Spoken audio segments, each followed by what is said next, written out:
आज मैं इस वीडियो में आपको फीमेल रिप्रोडक्टिव सिस्टम के बारे में बताऊंगा और चाहूँगा कि आप मेरी बातों को सुने और एक एक पॉइंट को क्लियर कर ले आप भी। सर, आपने ही बताया था इस टॉपिक को और इसी टॉपिक को मैं आपको अच्छे तरीके से बताना चाहूँगा। सर, फीमेल रिप्रोडक्टिव सिस्टम को स्टार्ट करने से पहले एक बात मैं कहना चाहूँगा कि यह टॉपिक जो है इसमें हम ओवरी के बारे में जितने सारी चीज़ें मैं बात करूँगा और साथ में हम यूट्रस का तीनों लेयर के बारे में बात करेंगे इसमें। तो स्टार्ट करते हैं। सर, एनसीईआरटी सबसे पहले लिखती है कि द फीमेल रिप्रोडक्टिव सिस्टम में क्या लिखती है कि फीमेल रिप्रोडक्टिव सिस्टम जो होती है वो कंसिस्ट होती है एक पेयर ऑफ ओवरीज से, एक पेयर ऑफ ओवरी से होती है, एक पेयर ऑफ ओविडक्ट से, और ओविडक्ट का नाम ही क्या है? Fallopian tube. याद रखिएगा और सुनिए ध्यान से। और उसके बाद एनसीईआरटी नहीं लिखती है कि वन अनपेयर्ड ऑफ यूट्रस। आपको अपने से दिमाग लगाना है कि यूट्रस एक ही होता है, सर्विक्स एक ही होता है, वेजाइना एक ही होता है, और लास्ट में होती है एक एक्सटर्नल जेनिटेलिया, और एक्सटर्नल जेनिटेलिया का नाम होता है वल्वा। और ये वल्वा को हम लोग एक नेक्स्ट टॉपिक या नेक्स्ट वीडियो में हम लोग बात करेंगे। अभी हम लोग बात करने आए हैं फीमेल रिप्रोडक्टिव सिस्टम के बारे में। तो इतनी बात एनसीईआरटी एकदम क्लियरली लिख देती है। आगे क्या लिखती है कि जो हमारा ओवरीज है, ये ovaries primary female sex organ है। ये क्या है? प्राइमरी फीमेल सेक्स ऑर्गन है ओवरी, जिसका लेंथ मतलब अगर बात किया जाए इसका, तो ये अगर ओवरी जो होती है और ये क्या करती है? प्रोड्यूस करती है। जो हमारा ओवरीज है ये फीमेल गैमेट को प्रोड्यूस करती है, जिसे हम लोग ओवम कहते हैं, और साथ में ये कुछ हार्मोन को भी प्रोड्यूस करती है, जिसको हम लोग ओवेरियन हार्मोन के नाम से जानते हैं। और ये हार्मोन एक्चुअली होता है प्रोजेस्टेरोन और एस्ट्रोजन होता है। ठीक है, इतनी कहती है। अब हम ओवरी के बारे में बात करते हैं। जो हमारा ओवरी है वो मतलब प्रत्येक ओवरी एक थीन एपिथेलियम से कवर्ड होता है। थीन एपिथेलियम से कवर्ड होता है ओवरी तो दो होता है। ओवरी कितना? दो होता है। और ये ओवरी जो होता है वो एब्डोमिनल कैविटी में होता है। कहाँ होता है? एब्डोमिनल कैविटी में होता है। अब जो ओवरी का अटैचमेंट होता है, ओवरी का अटैचमेंट एक यूट्रस के एक लिगामेंट से होता है, जिसे हम लोग क्या बोलते हैं? उसे ब्रॉड लिगामेंट कहते हैं। क्या बोलते हैं? ब्रॉड लिगामेंट कहते हैं। और साथ में सुनिए, जो ओवरी के बारे में बताएं कि ओवरी जो अटैच होता है वो एक यूट्रस के लिगामेंट से होता है, जिसे ब्रॉड लिगामेंट कहते हैं। लेकिन बात करेंगे कि सपोर्ट देने के लिए कौन सा लिगामेंट होता है, तो बात करेंगे जब ओवरी को सिलोम में सपोर्ट देने के लिए लिगामेंट होता है, उस लिगामेंट को ओवेरियन लिगामेंट के नाम से जानते हैं। तो हम कह सकते हैं कि जो हमारा ओवरी है, सिलोम में जो सपोर्ट देने वाला लिगामेंट होता है उसे ओवेरियन लिगामेंट कहते हैं। आगे बात करते हैं हम लोग।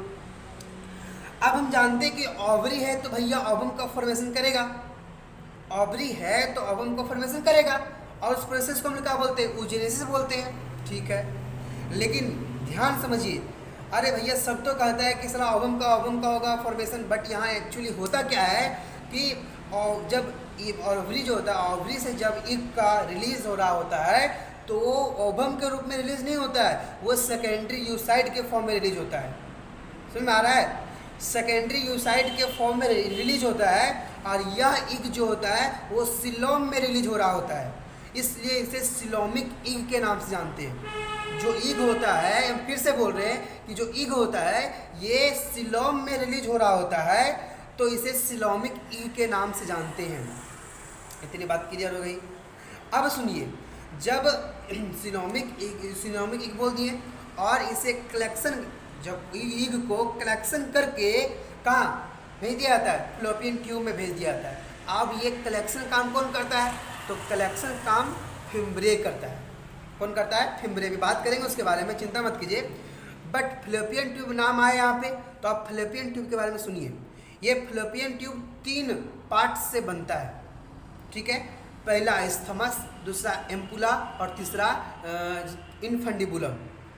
तो एक एक के बारे में चर्चा करेंगे। आप सुन लीजिए, फैलोपियन ट्यूब के बारे में सुनिए। और सुनिए, फैलोपियन ट्यूब का दूसरा नाम ओविडक्ट भी है। अब फैलोपियन का दूसरा नाम क्या? ओविडक्ट है। ठीक है, ये फैलोपियन ट्यूब जो होता है ये तो एक पार्ट इसका यूट्रस से कनेक्ट होता है, और एक पार्ट टुवार्ड्स द ओवरी होता है।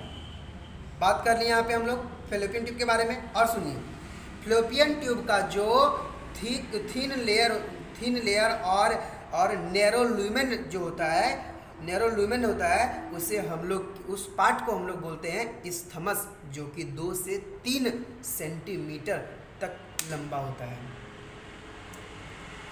हो गया इस्थमस की बात किए। अब बात करेंगे कि इसी फ्लोपियन ट्यूब का एक वो पार्ट जो थिक लेयर होता है बट डायलेटेड होता है, उसे हम लोग बोलते हैं एम्पुला, जिसका अराउंड 6 से 7 सेंटीमीटर तक ये लंबा होता है, एम्पुला। समझ में आ रहा है? अब आगे बात करते हैं, सुनिए। अब आगे बात करते हैं हम लोग कि जो फ्लोपियन ट्यूब का जो लेटरल पार्ट होता है, सबसे लास्ट की जो पार्ट होती है, वहाँ पे जिसे हम लोग कहते हैं lateral side of the fallopian tube के नाम से जानते हैं, वहाँ पे फनल शेप लाइक जैसा स्ट्रक्चर पाया जाता है, जिसे हम लोग उसे नाम देते हैं इनफंडिबुलम। क्या नाम देते हैं? इनफंडिबुलम के नाम से जानते हैं। अच्छी बात है। अब इनफंडिबुलम देखिए, ओवम था यहाँ पे, ओवम तो कहाँ पे? ओवम आएगा फ्लोपियन ट्यूब में। तो भैया ओवम जो है वो पहले ओवम का कलेक्शन कौन करता है? वो करता है इनफंडिबुलम, मतलब फिम्ब्रे करता है। जान रहे कि फिम्ब्रे करता है, तो फिम्ब्रे करेगा तो फिम्ब्रे में आएगा, फिर फिम्ब्रे से कहाँ जाएगा? फ्लोपियन ट्यूब में जाएगा। तो फिम्ब्रे में तो कुछ ओपनिंग होगा तब ना जाएगा वहाँ पे। तो फिम्ब्रे के बेस पर एक ओपनिंग होता है, उस ओपनिंग का नाम होता है एब्डोमिनल ऑस्टियम। वाह, बहुत अच्छा। और बात करेंगे हम लोग जो इनफंडिबुलम है, इनफंडिबुलम के लेटरल साइड में, इनफंडिबुलम के लेटरल साइड में एक फिंगर लाइक स्ट्रक्चर पाया जाता है, जो कि कलेक्शन करता है कौन? फिम्ब्रे।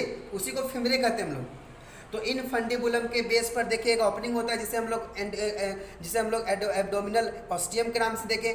और इनफंडिबुलम के लेटरल साइड में देखिए हम लोग की फिंगर लाइक स्ट्रक्चर होता है, जिसे हम लोग क्या नाम दिए? फिम्ब्रे दिए। इतनी बात कर लिए। आगे बात करेंगे हम लोग कि यह जो वहाँ से ओवम हुआ, ओवम का जो ओवम को कलेक्शन किया। अब हम बात करेंगे यहाँ पे कि जो ओवम है ना, ये ओवम को 2 दिन, ये ओवम 2 दिन एक्टिव होती है। 2 दिन के बाद ये ओवम इनएक्टिव हो जाती है। अगर स्पर्म मिल जाता है 2 दिन के अंदर, तो ये तो फर्टिलाइज कर लेगी, बट अगर नहीं मिला अब स्पर्म, तो ये ओवम था, ये इनएक्टिव हो जाएगी और डिजनरेट कर जाएगी और ब्लीडिंग के रूप में बाहर निकल जाएगी। किसमें?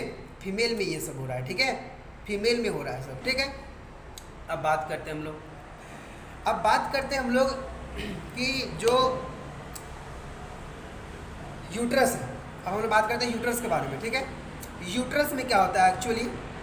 यूट्रस हम बात करेंगे कि एक बात सुन लीजिए कि जो फ्लोपियन ट्यूब है, फ्लोपियन ट्यूब हम बात किए थे, फ्लोपियन ट्यूब तो एक यूट्रस से कनेक्ट होता है और एक होता है कौन? एक होता है towards the ovary. But fallopian tube का वह पार्ट जो यूट्रस में पाया जाता है, उसे हम लोग क्या नाम देते हैं? हम लोग उसको बोलते हैं इंटरस्टेशियल पार्ट बोलते हैं। क्या बोलते हैं? इंटरस्टेशियल पार्ट बोलते हैं। ठीक है, बात इतना हो गई। तो यूट्रस के बारे में जब बात आया तो यूट्रस के बारे में चर्चा कर ही लेते हैं।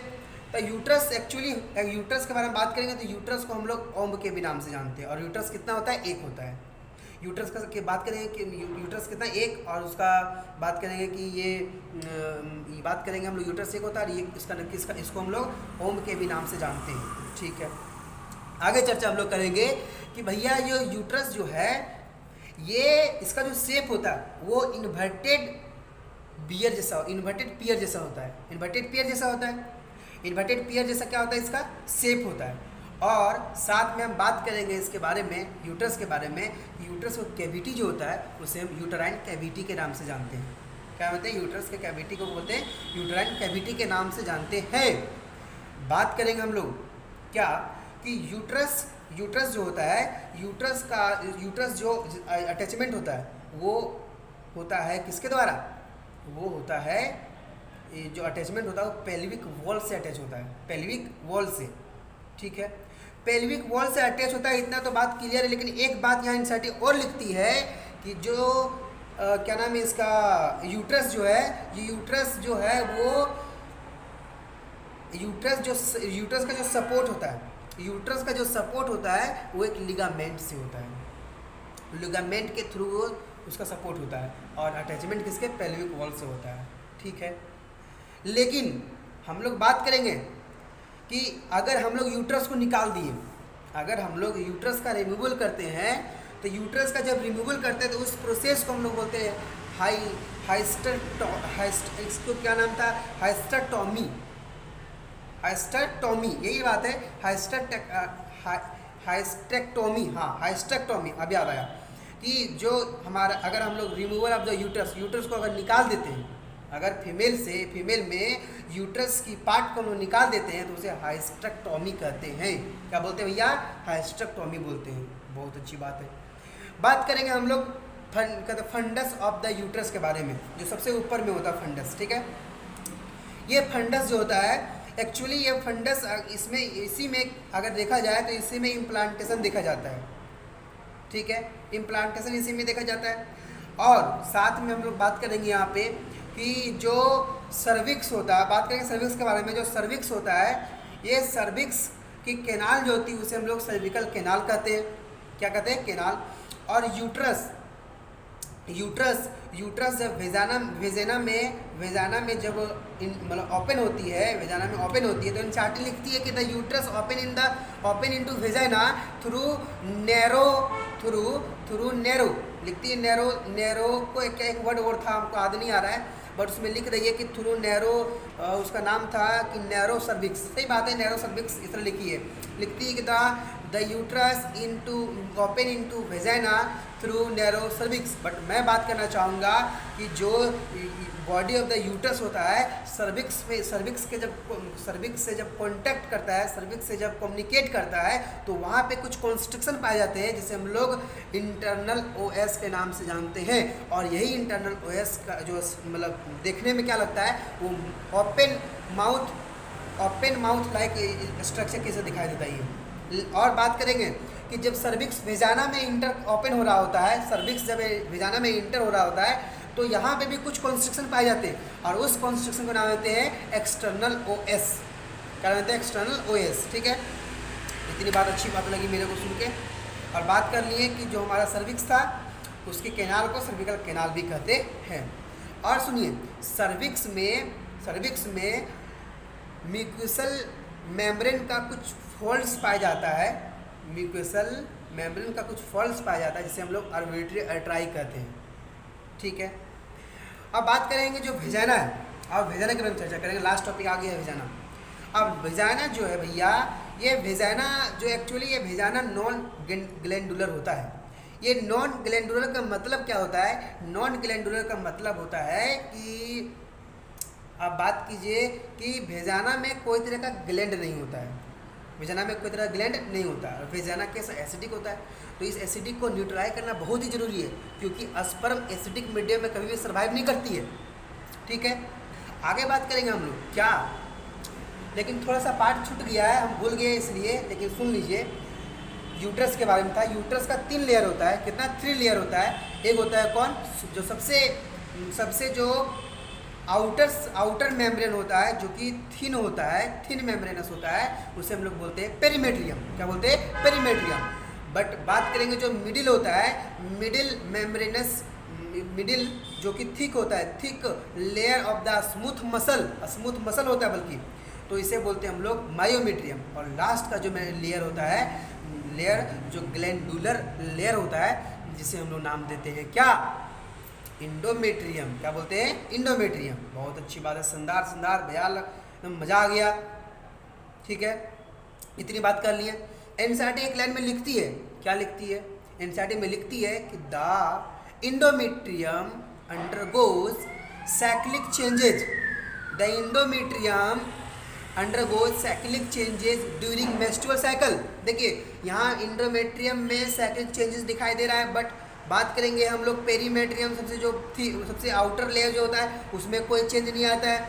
बट एनसीईआरटी फिर लिखती है, क्या लिखती है कि जो लास्ट की जो कहते हैं बीच की लेयर जो था, स्मूथ मसल का जो था, उसको मायोमेट्रियम जो बोले, कि myometrium exhibit a strong contraction during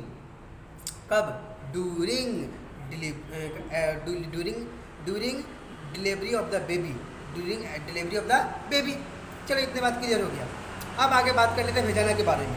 ये वेजाना क्या है? एक्चुअली ये क्या है? नॉन ग्लैंडुलर है, क्योंकि नॉन ग्लैंडुलर का मतलब है उसमें कोई तरह ग्लैंड पाया नहीं जाता। ये एसिडिक होता है, एसिडिक को न्यूट्रलाइज करना बहुत ही जरूरी है, क्योंकि स्पर्म क्या करता है एसिडिक मीडियम में कभी भी सर्वाइव नहीं करता है। बहुत अच्छी बात है। अब जब सर्वाइव नहीं करता है तो हम जानते हैं कि वेजाना के लेटरल साइड पर एक पेयर बार्थोलिन ग्लैंड पाया जाता है, और ये बार्थोलिन ग्लैंड कहाँ जाके ओपन होता है? ये वेस्टिब्यूल में जाके ओपन होता है। इसलिए इसको ग्रेटर वेस्टिब्यूल ग्लैंड भी कहा जाता है। ये ग्लैंड वेजाना का नहीं है भैया, ये ग्लैंड वेजाना का ग्लैंड नहीं है। अगर वेजाना का ग्लैंड होता तो भैया इसको ग्लैंडुलर बोलते, जो कि वहाँ नॉन ग्लैंडुलर था। समझ में आ रहा है ना? ठीक है, बहुत अच्छी बात है। तो आगे बात करेंगे कि ये जो वेस्टिब्यूल है, ये वेस्टिब्यूल का अगर बात करेंगे इस वेजाना में, ये जो वेस्टिब्यूल ये भैया एक तरह का चेम्बर है, और इस चेम्बर के इस वेस्टिब्यूल के इंटीरियर साइड पर एक छोटी सी ओपनिंग होती है, जो यूरेथ्रा की ओपनिंग होती है, जिसे हम लोग यूरेथ्रल ओरिफाइसी कहते हैं। क्या बोलते हैं? यूरेथ्रल ओरिफाइसी कहते हैं। और उसी तरह बात करेंगे हम लोग इसी प्रकार कि जो वेस्टिब्यूल का पोस्टीरियर, अभी इंटीरियर बात किए थे, यहाँ पोस्टीरियर बात कर रहे हैं कि जो वेस्टिब्यूल का पोस्टीरियर साइड होता है, वहाँ पे जो ओपनिंग होता है वो वेजाना का होता है। और इस वेजाना के ओपनिंग को हम लोग क्या बोलते हैं? वेजाइनल ओरिफाइसी के नाम से जानते हैं। यही था हमारा टॉपिक। किसके बारे में? फीमेल एक्सटर्नल जेनिटेलिया के बारे में हम लोग बात करेंगे। वल्वा के बारे में, जो हम लोग इंटरनल स्ट्रक्चर ऑफ द इसके बारे में बात करेंगे। ठीक है, इसको एक्सटर्नल जेनिटेलिया के नाम से जानते हैं। ठीक है, तो नेक्स्ट वीडियो में आप बने रहें। हम नेक्स्ट वीडियो में वल्वा के बारे में पूरा डिटेल डिस्कस करेंगे। Thank you.